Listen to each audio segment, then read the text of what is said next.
దేశవ్యాప్తంగా కులగణనకు విపక్షాలు డిమాండ్ చేస్తున్న తరుణంలో మోదీ ప్రభుత్వం కీలక నిర్ణయం తీసుకుంది.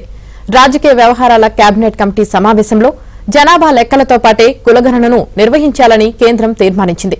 తెలంగాణ, కర్ణాటకలో కులగణన జరిపిన కాంగ్రెస్ ను రాజకీయంగా తిప్పికొట్టేందుకు మోదీ ఆధ్వర్యంలోని కేబినెట్ కమిటీ తీసుకున్న ఈ నిర్ణయం మాస్టర్ స్ట్రోక్ అని రాజకీయ వర్గాలు అభివర్ణిస్తున్నాయి. బీజేపీ మాత్రం దశాబ్దాలుగా కాంగ్రెస్ ఈ అంశాన్ని విస్మరించిందని విమర్శించగా, కాంగ్రెస్ అగ్రనేతలు తమ డిమాండ్ నెరవేరిందని వ్యాఖ్యానించారు.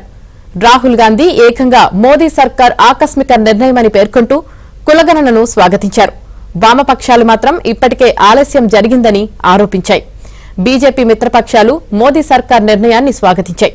దేశంలో సమ్మిళిత వృద్ధి వేగం పుంజుకుంటుందని అభిప్రాయపడ్డాయి. కేంద్ర ప్రభుత్వం ఈ ఏడాది సెప్టెంబర్లో జన కులగణనను ప్రారంభించి 2 ఏళ్లలో ముగించనున్నట్లు సమాచారం.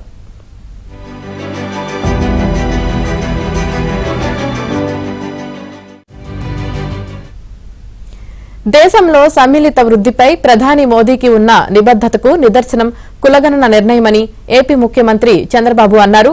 ఇది చరిత్రాత్మక నిర్ణయమని, దీనివల్ల సమాజంలో అణగారిన వర్గాలకు మేలు జరిగే విధానాల రూపకల్పన సుసాధ్యమవుతుందని అన్నారు. సబ్కా సాత్ సబ్కా వికాస్ తో దేశంలో సామాజిక న్యాయం సాధ్యమవుతుందని ఎక్స్ లో పోస్ట్ చేశారు.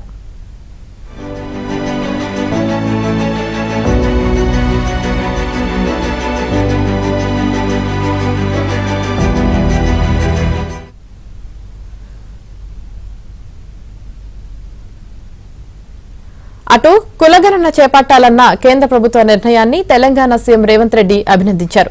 ప్రధాని నరేంద్ర మోదీ కేంద్ర కేబినెట్ కు ధన్యవాదాలు తెలిపారు. కేంద్రం నిర్ణయంతో రాహుల్ గాంధీ విజన్ సాకారం కాబోతుందన్నారు.